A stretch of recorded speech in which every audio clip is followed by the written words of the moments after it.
Good evening, everyone. Thank you for joining us on World Awakening tonight. I have a very special guest, a lovely woman named Melissa St. Hilaire. And I was on the phone with her earlier today, and I said, well, I hope you're funny so that at some point during the show tonight, I can say Melissa St. Hilarious. And she laughed. So that was good. That was a really great start for us. Um, uh, she came into my world recently, just within the last week or two. And our mutual friend, Erin, introduced us. And I just knew that this was the perfect place for her to land in cyberspace for an hour and share her purpose and her gifts with all of you. So without further ado, please welcome my new friend, Melissa. How are you, darling? I'm good. Thank you so much, Andrea. I'm so happy to be here. It's my pleasure. My pleasure. And I told you earlier today, this is your show. Whatever you want to talk about is what we'll talk about. So before we even start, just tell everyone who's watching who you are, where you're from. Like it doesn't even have to be like what planet. You can just keep it on, planet Earth for right now. It's fine. I was going to say the Orion Belt, maybe. Yeah. Yeah. Sirius, planet Sirius. I am very serious. So, it should, in spite of my really good sense of humor. But I want you to share what you do with everyone that's watching tonight so that they can be as enlightened and inspired as I was during our initial conversation. Yeah, of course. Well, let's see. Where do I even begin? I am originally from Massachusetts. I grew up in a really tiny rural town Rhode called Island, Rhode Island. Yes, Rhode Island. I was like, so you know where Woonsocket, Rhode Island is? I Yes. was in a little town just a little bit up from Woonsocket, and so I grew up in Upton and for a little while, and then moved to Mendon, Mass. Uh-huh. And so I had a cornfield, out my bedroom window, and we had apple trees and rhubarb and strawberries and blueberries and all kinds of stuff. It was awesome. But, Crop circles? Any crop circles? no crop circles, but definitely a lot of shadow people. I had this weird thing when I was little. I developed insomnia really early at an early age when kids should just be sleeping. Yeah. And I would always see this figure right outside my window. And it was the window that was where the cornfield was. Mm. And I could hear him like pacing around the house at night. It was the strangest thing. And he had a top hat, and he was all in shadow. And I had a variety of like different ideas of what he was. Like, was he evil? Was he good? He kind of just felt neutral at the end of the day, like neither good nor bad, but Just there. there, just watching. Yeah. It was very strange. Mm-hmm. And so I lived in Massachusetts for a while, went to Boston College. And then I met my future husband in New York City on a film set, of all places. Mm-hmm. And we decided to just move to LA to see what we could do. So now I'm in Los Angeles. And sadly, he's in Chicago right now, but he's on the Shy. And so, but I'm here taking care of the cats. Mm-hmm. And so when I was little, I noticed really early on that I was not like normal. Yeah, me too. I would feel things. I would see things that nobody else could feel or see, except for my grandmother. I have to say, my grandmother was the one who really guided me early on until she had an aneurysm, and then I didn't have that guiding light anymore. But she would say things like, if you look really closely, you can see the fairies that live in the moss and dance under the mushrooms in the yard. And she would say like, and be careful because they like to steal things, if don't leave me anything shiny out. But they do. And then she shiny objects. Yep. All shiny objects. And she would take me for these long walks because we had the woods behind our house. And sometimes those woods are really kind of creepy. But she would take me for these long walks in the woods. And there was this one particular spot where every once in a while there would be a pond, but not all the time. It was really odd. And there was this giant boulder. And she would tell me, like, go lie on the boulder and put your ear up to it and listen to the spirits of the land who used to live here before. Like, who does this? You know what I mean? Yeah. And God bless that you had her, because otherwise you would have probably been questioning your own sanity at an early age. So Oh, thank God absolutely. that you had her. And even post aneurysm, you still had her, and That's you so still true. do today. That is so true. In fact, a very odd thing happened when she died. She had the aneurysm and then she lived for a long time, but she like wasn't herself. You Mm, know, it was like the body was there, but the mind had traveled someplace else. mhm, And then when she finally did pass, I had this weird experience where mom and I were driving aimlessly in Massachusetts, just, having a day. And my mom all of a sudden was like, I think we're really close to Grammy's nursing home. Would you like to go see her? And I was like, of course, let's go.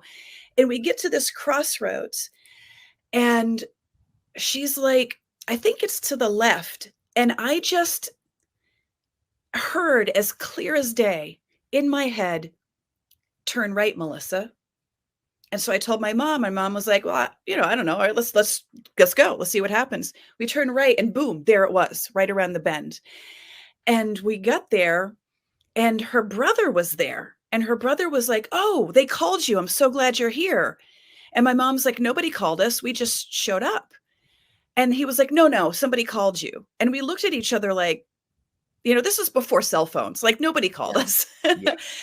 And so we're like, what's going on? This is very strange. So we finally get a nurse to talk to, and she explains to us, your grandmother has begun transitioning. So we had called all the family in to be here. But we never got a phone call. It was just spirit guided us Yeah. there. Yeah. And, I as soon as I saw her, I'm trying not to get emotional, but as soon as I saw her, I knew instantly what my job was. Yeah. I had to tell her it was okay to go. And as soon as I did, she left. And that was my mom said she couldn't do it. Because I turned to my mom and I was like, I think I have to, tell her to go. And my mom was like, you have to do it. I can't do it. It has to be you. Mhm. And that was sort of an early indication of my purpose. Yes. I didn't figure it out for real for a long time, but that was a huge clue, you know? And then, fast forward several years, I went all through college and had all kinds of problems because I started to sort of turn away from my spiritual side. I was very caught up in, oh, I got to get good grades. I got to go get a job. I got to go be like a normal person in the world. Person. Yeah. Doesn't it suck? Huge failure at that. Yeah, me too. Oh Like, no, I was in Melissa, I was in fake it till you make it mode for decades of my yes. life. Yeah. I could not hold down a job. I was just in, and it wasn't that I wasn't smart or couldn't do the thing. My heart was never in any of the stuff that I Yeah. did. Yeah. I did data entry for a while. Oh, that was so boring. Um, but it's also hard work, but like I think my favorite job was working at a video rental store Mhm. because I could be like my weirdo self and everybody thought it Yeah, was and great. I was like, "Yep." They're like, she's a weirdo, but it's okay. Yeah. She can go be in charge of the cult section. Mhm. And but anyway, I graduated, met my husband, moved to LA, and I tried really hard to break into the filmmaking industry. I did a mentorship with a gentleman and he showed me the ropes. Through him, I wrote lyrics, I wrote songs, I wrote screenplays. Nothing really went anywhere, but at least I had some practice finally doing what I had studied in school and come out here to do. But again, it was like I wasn't feeling it. My heart really wasn't in it. And then I got a job doing graphic design for like opening sequences for game shows and other TV shows and commercials, things like that. And I thought, okay, now I'm in. Now I'm in the big break. But every day was a struggle. Every day I had a panic attack. Every day I could, like, the producers, they kept the creatives separate from the producers. Mhm. And the producers were very, I don't know, they treated us like we were a pack of wild animals. Mhm. And I realized very quickly, I'm just too sensitive for this. I could feel everybody's energy. I could feel when people didn't like me. I could, Anxiety. Yep. yeah. So through the roof, so I ended up being put on medication for a long time. That was a disaster. Just, Yeah, because you didn't need it. no, at all. But I didn't have anybody at that time to say, Melissa, you're fine. You're just a little woo woo. Like, you're not crazy. You just need a little guidance in life, And during the height of all of that, I had a complete split from reality. I had a full blown conversation with my grandmother, who, this was the first time that I really talked to her while she was on the other side. And I thought it was part of me losing my mind, honestly. Like, I thought, okay, that's it. I'm going to be locked away for all eternity. This is how it goes. And went through a facility, I got help, what have you. And by the end of it, they were like, you're not crazy. No, there's nothing wrong with you. You're gifted. Yep. That's what they said. They said, you're gifted, and you need to be in the right environment. Right. And you're not there right now. And they said, and also I had to take care of myself, because I would go for like hours without eating, drink too much coffee. And they're like, no, you're cheers. Yeah. Right. But they're like, honey, no, like up today. Yeah. So I had to sort of shift everything around. I had to take care of myself. And that's when I started doing yoga, started meditating. And then we moved to the Valley, which was much more chill than downtown LA. Yeah. And I discovered this store that's right around the corner from me called the Green Man Store.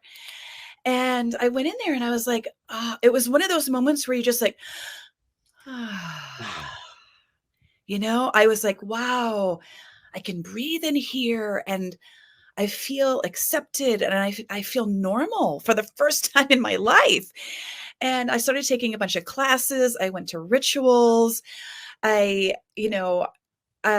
who works there, I sat down with him one day because I was like, I need a reading or something. I need to know what to do with myself. And he looked at me and he said, Melissa, you have the gift of sight. And that's what you need to do with yourself. You can use that to serve community. You can use that to help others. And a light bulb went off and I was like, oh my God, yes, that's all I've ever wanted to do. I've just wanted to help people. And well, everything that you went through is, part of that path to get to that epiphany, that moment of self-awareness and personal enlightenment, so that most people who are bona fide mediums don't even discover it until they're in their 40s. Wow. Most. So one of my dear friends, Chip Coffey, was all grown up when it hit him like a brick. And then once he opened that door, he was like, how do you close it? How do you, he had to learn how to block. I mean, everybody was just coming through. It was like an explosion of spirit in his life. And I've met several other people around the world that had that same awareness. I floated around. I didn't even pick up a pen and start to write the story of the house and my childhood home and all of that until I was 48. Wow. 48. And I said, oh God damn, I got to do something like with my life before I hit 50. I was kind of pop whipping myself on my own timeline because I felt like in some way I had wasted so much time floating from this business to that business. And it felt like, even though years and years, and I had one business for 7 years, I had one business for 10 years. I worked in I got psychological training to work as a therapeutic counselor, with Nice. children, which I did for a decade. I did this and I did this and I did this and I did this. And it wasn't until I found that place that you found where you're comfortable in your own skin, Yes. that awareness that finally, but all of that had to happen. And all of it prepared me for what came. Yes. So don't feel, well, it's not my place to tell you what to feel or not to feel. I would suggest that in those moments where you feel like you've wasted time, remind yourself of this conversation, that you never wasted a thing, that you were learning, you were finding your path. And there were a few detours along the way, but down every detour, there was some lesson that you needed to learn. And you know, the show that I do just before I do A World Awakening is called Soul School Sojourn. And it's based on the premise that we in Earth here now are in soul school. And we're just learning how to love, and we're learning how to emote and how to interact, and coming to our realization of oneness together and on our spiritual ascension path. And what sucks totally about soul school is that the test always, always without fail precedes the lesson. Yes. Not the opposite like it is in, you know, conventional school, where you get to learn something and then you get tested on your knowledge of it. It's the reverse. You've got to go through the tests, and sometimes it's a trial by fire. But oh, sweetheart, do I understand completely. I mean, you just feel like a freaking ghost, like you're floating around in the ether. Like, what am I doing here? Yep. Why am I here? Where did I come from? Where am I going? Yes. You know, Exactly. these are the critical questions in life. Yes. And most people just put them in a little shoebox in the back of the closet of their consciousness and just go about their day-to-day 3D life and don't even think about those things because it's too hard. And so when someone like you plunges in feet first into the deep end, at first you might feel like you're drowning, but when you come up for air and you can breathe for the first time in your life, I totally get it. Yeah, it's weird because, you know, my whole life, it's like I kept feeling like I felt like I knew I had a purpose. Do you know what I mean? Me too. And I it's had to identify it. yeah, and I had this one experience that happened to me, and I don't tell this to a lot of people because it's kind of bizarre. It's But just you and me. There's yeah, nobody else here. We're good. I was young. I was in college. I think I want to say a sophomore-ish age, and I was with a group of people, and we went out to this. We were in Provincetown, Mass. So that's the tip of Cape Cod. Oh, P-Town, one of my favorite places on earth. Oh my God. Oh, the Dolphin 6 whale watch, P-Town, nothing like it in the world. Nothing. Nothing. I love there. And so we were at that, you know, at the very tip, if you follow Commercial Street and you keep going and going, and there's this long breakwater. It's all a bunch of rocks, right? Yep. So we walked out there, and they went off ahead because they were smoking a joint or whatever the heck they were doing. They, you know, and I wasn't there for that. I was there because it's beautiful and I wanted to take it in. And so they're off ahead doing whatever they're doing. And I just kind of, and the water's rising, you know, and there's this beautiful moment. And it's the middle of the night where the water is like, if the rocks are here, the water is almost to the top of the rocks.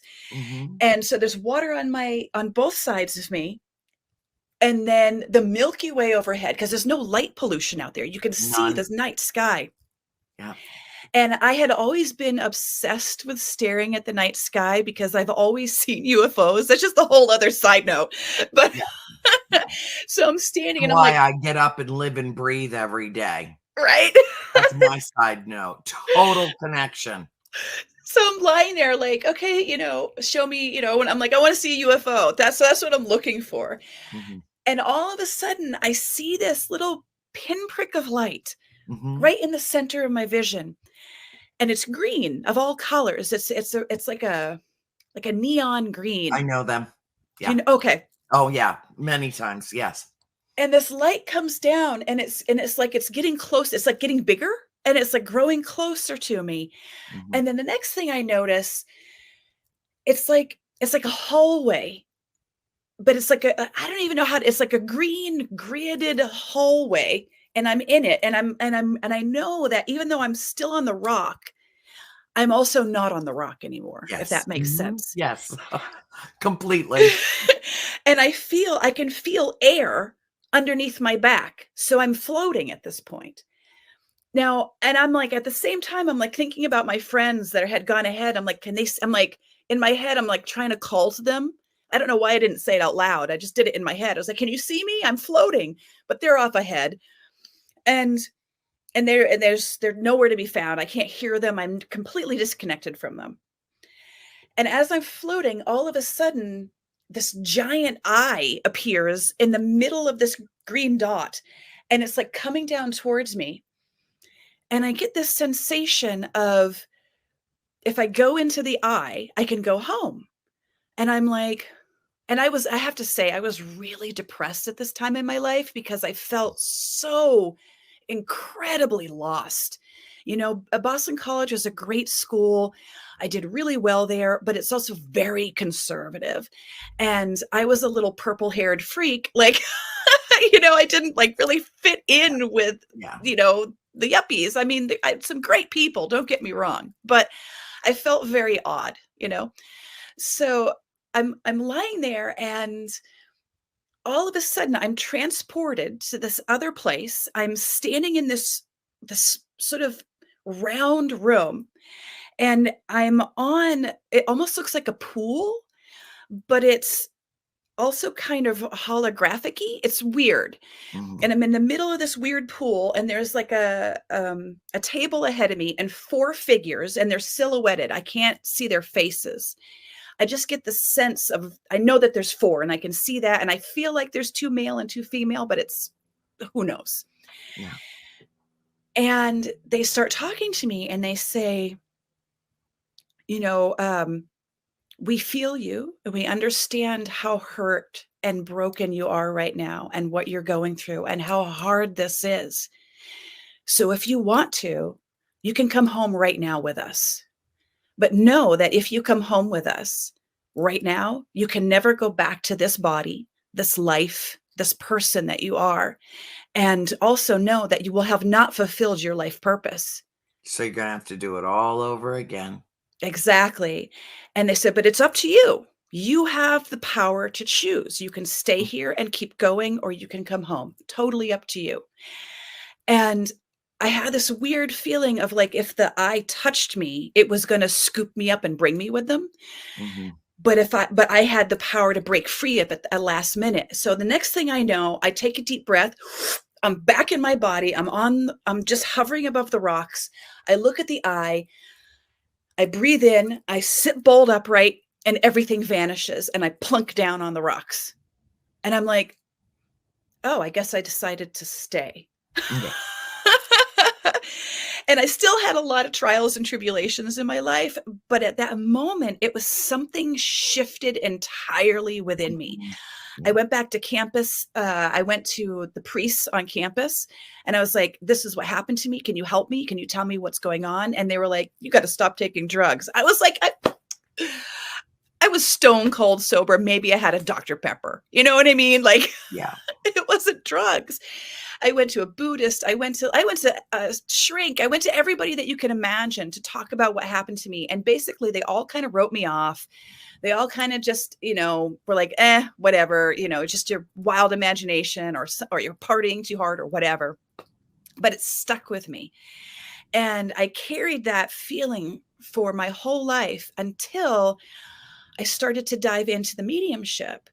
And it all really unfolded. Oh, my light just went out. Of course, as soon as I say mediumship, Yeah, I was just gonna say, yeah, like that was a coincidence. Yeah. Which doesn't exist. Yeah. no, it's a little dimmer now. I apologize, but That's fine. that's just perfect timing. Of I course. deal with it all the time. Ask my producer. Every week. You just never know what's going to happen next. It's crazy. So I said, hello, spirits. I acknowledge you. Hello, spirits. We I always acknowledge try to you. do that, right? As soon Yeah. as they Now, make their don't presence fuck with known. our equipment. Thank you very Exactly. much. Let me talk for a few more minutes, Yeah. guys. But yeah, so I was sitting, a friend of mine, Rochelle Evans, she's a hairdresser and also a Reiki master and a psychic medium. And she's a little older than me, so she's a little more life experience. And so I look to her all the time. I think of her as a mentor. And so she was doing my hair, and I'm very picky about who gets to like touch me and do my hair. So of course, only a psychic can do my hair. Right. And we were talking, and all of a sudden I saw this man standing behind her, and I described the man to her, and she knew exactly who it was. And she goes, "You're a medium." And I'm like, "Shut up." And she goes, "No." She's like, "You should train. You should pursue this because this could be your path. This could be how you help people." And I was like, I don't know. I mean, my first thought was, everyone is going to think I'm batshit crazy. Crazy. Yeah. And then I realized, so what? So what? That's three of my favorite words. I don't care. Yeah. I don't care. You can think I am not responsible for how you perceive anything in this life. And that message, it just vibrates out of me. Like, people know it. I would not be able to speak my truth the way that I did if I was in any way emotionally invested in the response that I receive. If you don't like this show, change the channel. Exactly. Honest to God, you got go watch the Weather Channel if you can relate to that better. Right. Get off of YouTube. Get off. Get out of KGRA. Go someplace else. If this doesn't resonate with you, and you know what, the thing is, the audience that we have, they totally get us. This is a community of eavesdropping weirdos.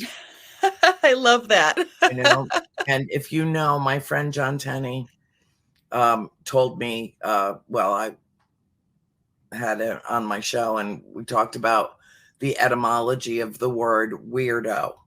And it goes back to the Middle Ages, 1500s, I believe. But it was spelled WYRD. And what it really meant was people who manifested their own destiny, those that lived outside the walls of the castle, that grew their own produce and raised their own animals and were not in any way reliant on the hierarchy. Then they were the weird. They were known as the weird. So when somebody calls you a weirdo, they couldn't possibly pay you a higher compliment. I love that. I love that so much. I'm going to carry that with me everywhere. Good. That's awesome. And so I began this journey. I started to train. I did some practice séances with my good friends Patty Negri and Sheena Meadow. Oh, I just love Patty. Oh my God, I love that woman. Isn't she great? She's got such beautiful, bright, shining energy, right? Yeah. And I love her to pieces. And she really showed me what you can do, what's possible, you know? And so I took that, and I developed it, and I kept learning, and I started doing readings and spellcrafting and all kinds of stuff out of the Green Man. I did it personally, privately first for a long time. Mm-hmm. And then eventually someone was like, "You should start charging for this." And it was really hard for me to charge for it because I understand. Right. Because I felt like, I don't know. I can't even describe why. It just felt like it was antithetical to my point of being. I'm not driven by money, Yeah. And then someone said to me, and this was the way that it changed my mind, and it made me realize I could actually make a living doing this. They said, "You're not charging for your gifts. Right. You're charging for your time." And I was like, "Oh, yes. Okay. That makes sense to me. I can work with that." And then the pandemic hit and everything was shaken up, you know. And then something really weird happened where all of a sudden I felt like I could shine. Like there was some, I mean, I know it was a horrible time for a lot of people. We were all struggling and starving and, you know, unsure. But there was something in there where it was like in the midst of that chaos, I found myself. And I ended up doing this clubhouse thing with a guy named Darren Bousman, where we talked about mediumship and all kinds of stuff. And I was very shy before this. You know, I would rarely like leave my house. I didn't really talk, you know, I just kind of a hermit, you know. Mm-hmm. And when I had the opportunity, it's something about it seemed safe. And I probably because it's just audio and nobody could see me, so I could kind of hide. Yeah. It just have my voice.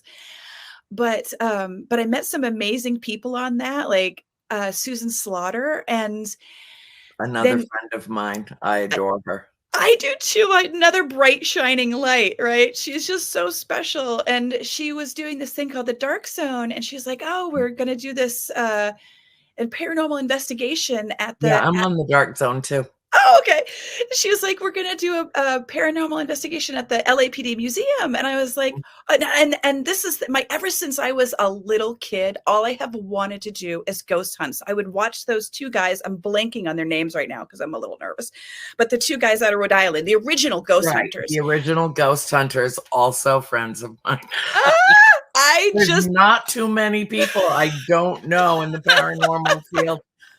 In fact, Jason Hawes, I'm very good friends with his daughter, Satori Hawes. I've heard And Grant nothing but good Wilson, things. wonderful people. He and his wife are just lights in my life. It's been too long since I've talked with them, but yeah, they are the original. They were the first ones that investigated the farmhouse that I grew up in. I didn't know that they were the first ones. Season 2, episode 7 of Ghost Hunters. Oh my God, I have to watch it again. Yeah, and you can see the house. It was 1, 2, 3 owners ago.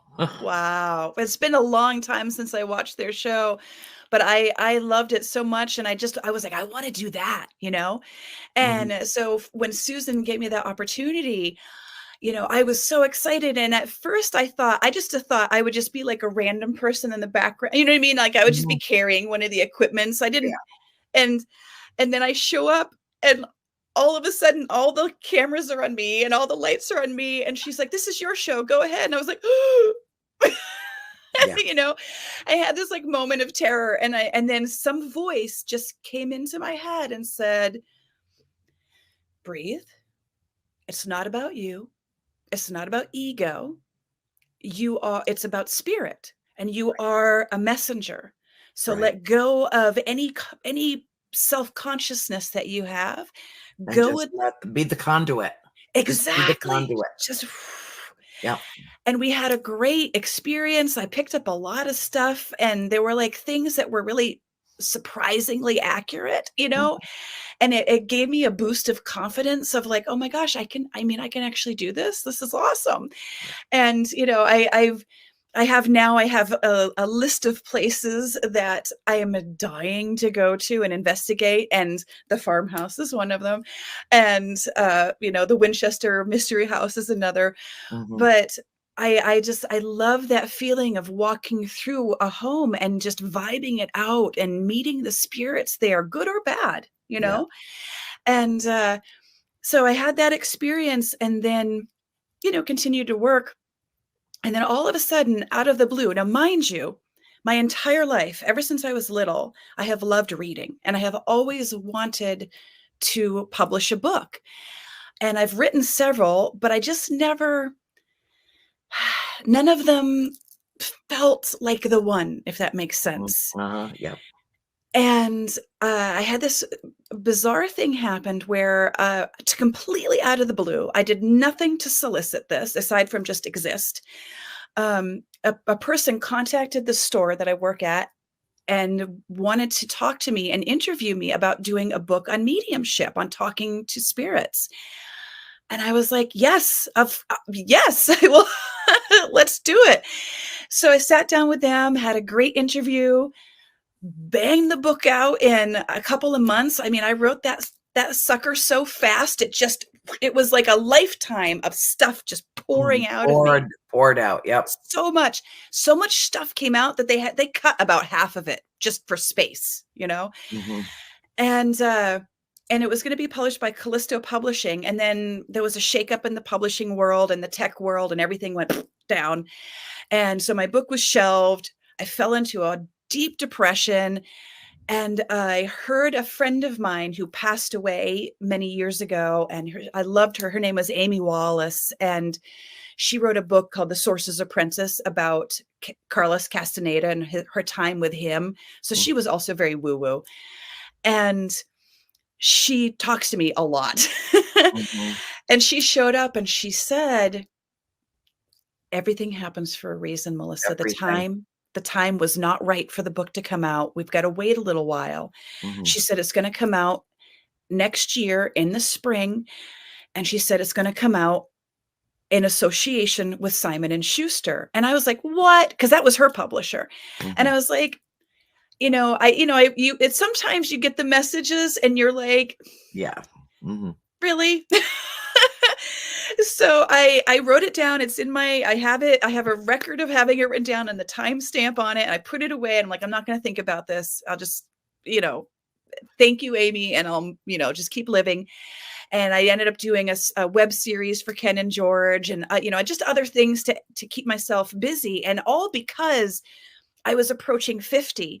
And my thing was like I have to do something before I hit 50. Something has to happen. I know, something has got to give. Yeah. Right? Like it's getting, so I was like, okay, well, if it's not going to be the book, maybe it'll be the web series, or maybe it'll be, a podcast or a ghost hunting thing or something. I'm just going to do everything. I won't say no to anything.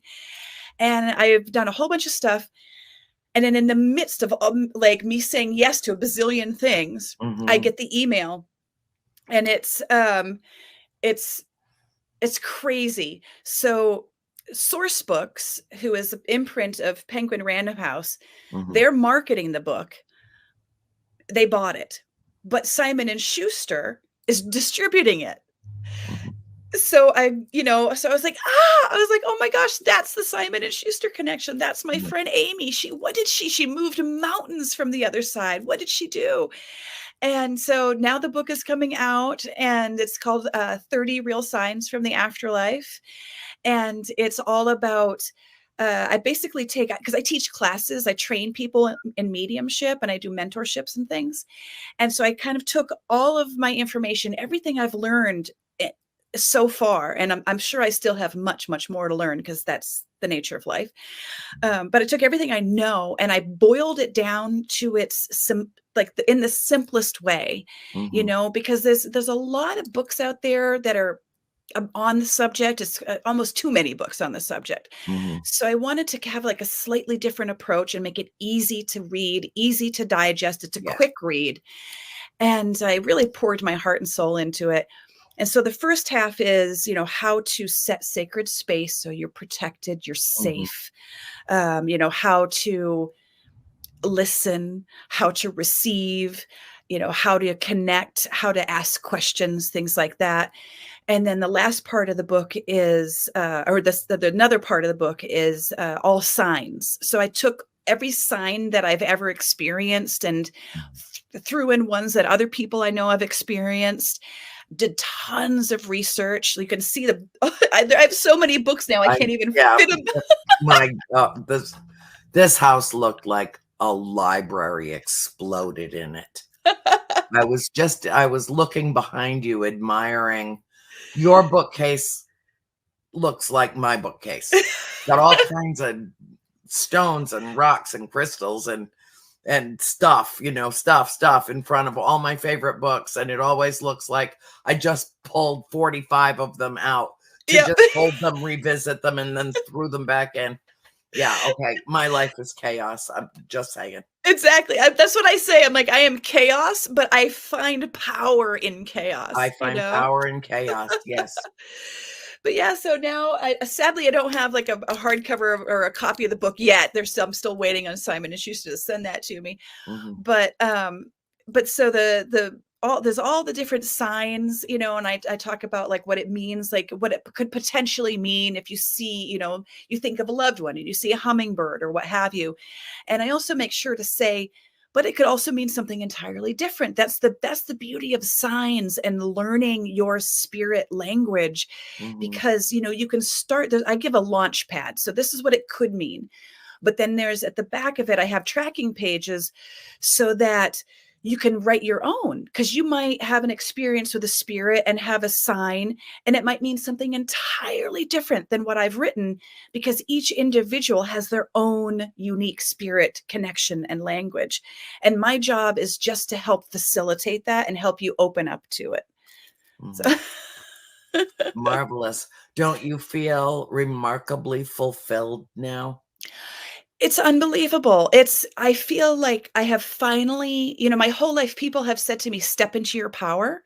And I Mm-hmm. never knew what that meant. Mm-hmm. I mean, I knew on a theoretical, logical, rational level, but not Yeah. embodied. And Yeah. now I'm like, is this what it is? Is Well, this you're what it living into your own destiny. Yes. You're living into what you were born to do.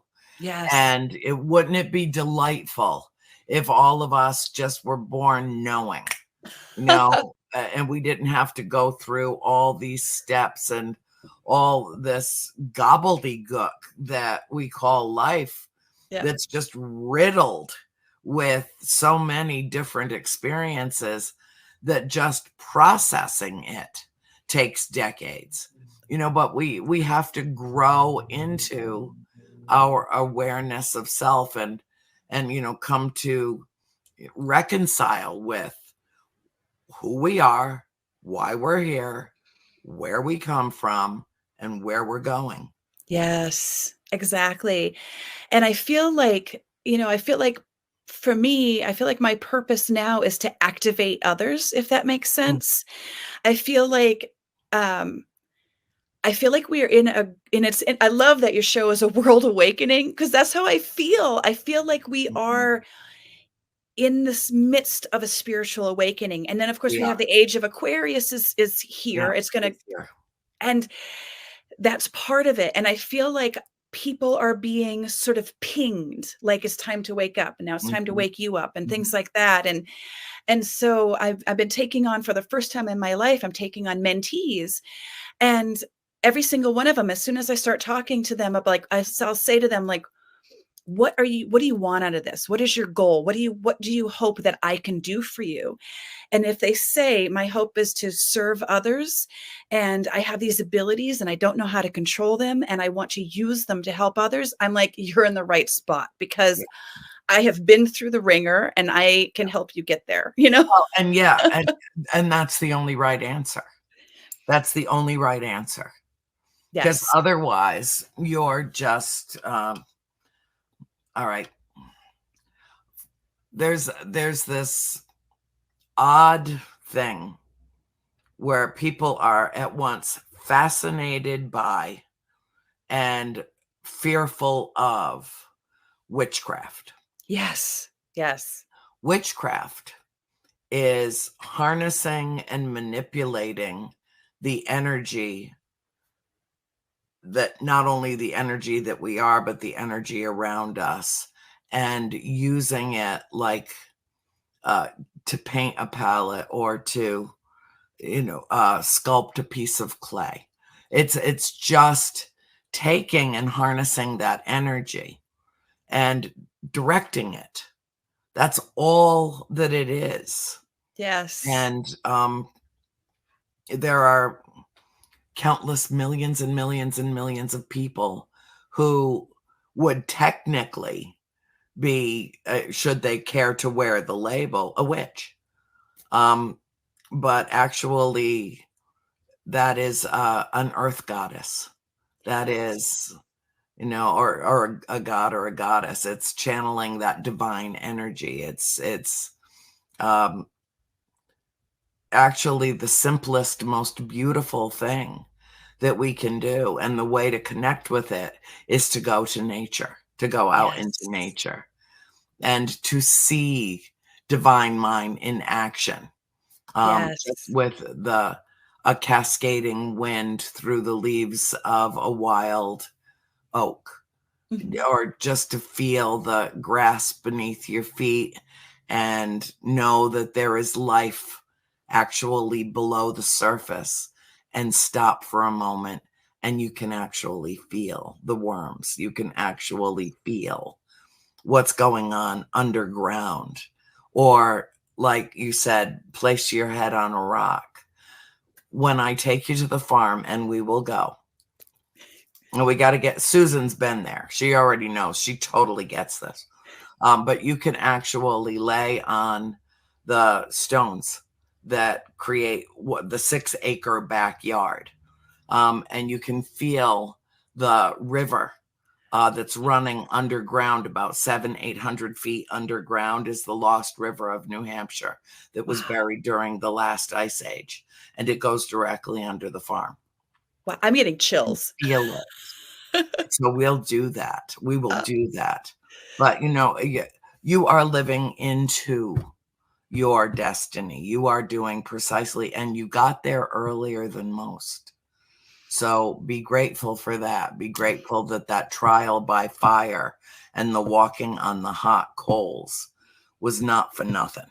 yes.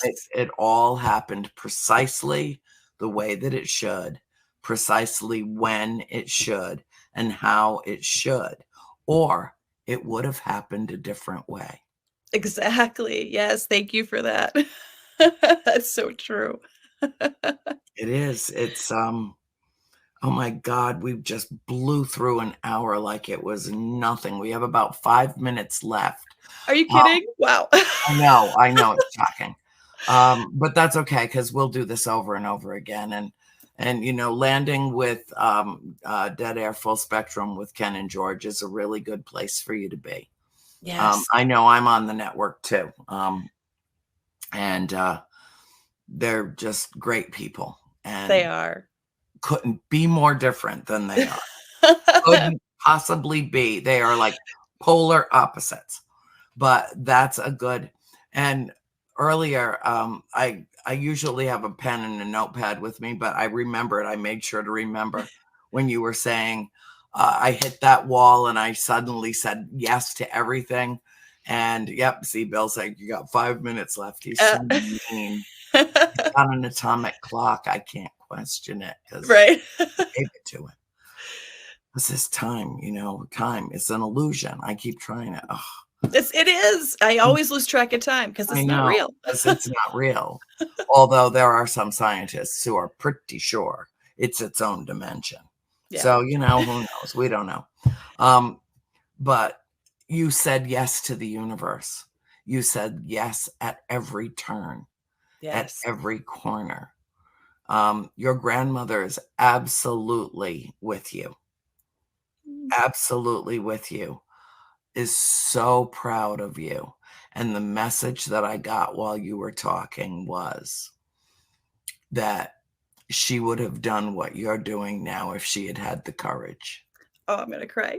Yeah, It was a different time it was. and Oh, a very taboo subject. yes, it was It's a very not different time. anymore, but her gifts were passed to you.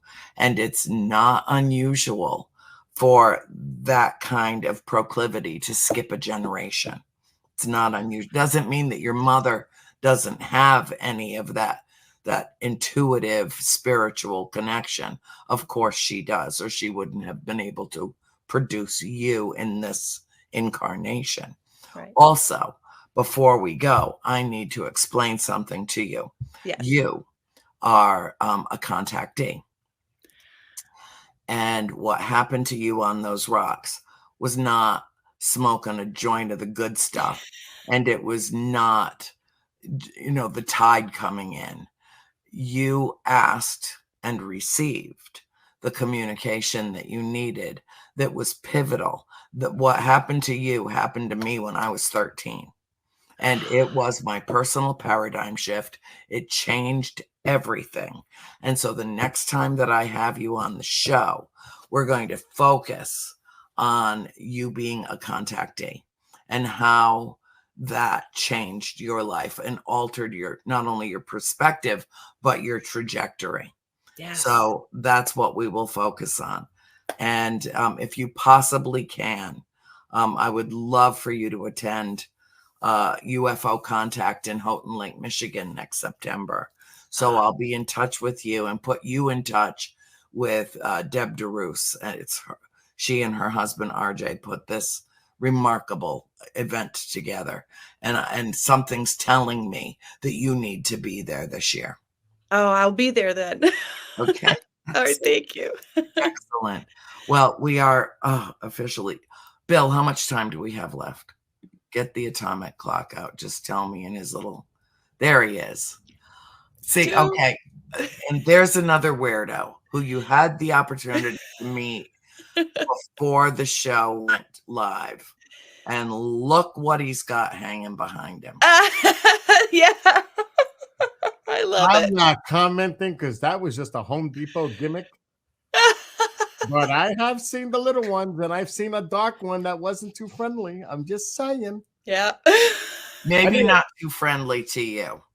You know, it's probably because of that New York attitude you got all the time. Listen. All the time. Something crawling on top of me from the feet down to my chest, and it's on me on my bed. It's not exactly a good experience for me. And it was, you know, I didn't think it was that kind of show that we would be talking about. What a way to end the show. I'm gonna get in trouble now, everybody. Anyway, have a great weekend, everybody. I'll be out so you can wrap up. Okay. Have a great night to both of you and everyone that's watching. Have a great weekend. You too, honey. He's so great. Oh my awesome. God. Oh my God. So, how I end the show every week is to remind everyone who's eavesdropping on our lovely personal conversation. Didn't I tell you? Yes. Nice cushy place in cyberspace. Perfect. You know, we live in a very troubled world, and we have to work together to heal the world of its woes. So I encourage everyone that's watching A World Awakening tonight to spend a few minutes projecting how you want the world to be, because thoughts are things, and put it out and take a few moments to imagine what kind of world we could be living in, and we will make it so. And I ask you to be the change that you seek and to be the light that you seek. And with that, Melissa, I'll call you this weekend. Yes. Love you. We're over and out. And happy, happy evening to all with great love in our hearts.